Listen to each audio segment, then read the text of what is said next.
Praise lord. ఈరోజు వాక్యాన్ని ధ్యానం చేసుకుందామండి. మత్తయి సువార్త 5వ అధ్యాయము 4వ వచనం. దుఃఖపడువారు ధన్యులు, వారు ఓదార్చబడుదురు.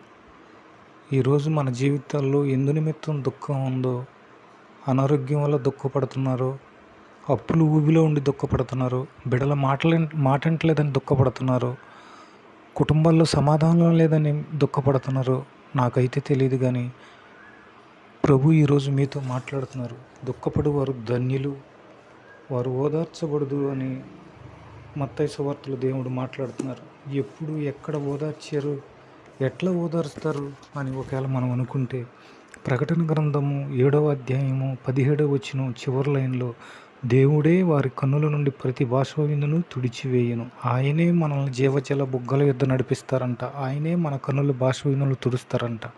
ఎప్పుడు ఈ మహాశ్రమలను ఓర్చుకుని అంతం వరకు సహించి ఆయన రాకడ కోసం స్థిరమైన పునాది మీద నిలబడితే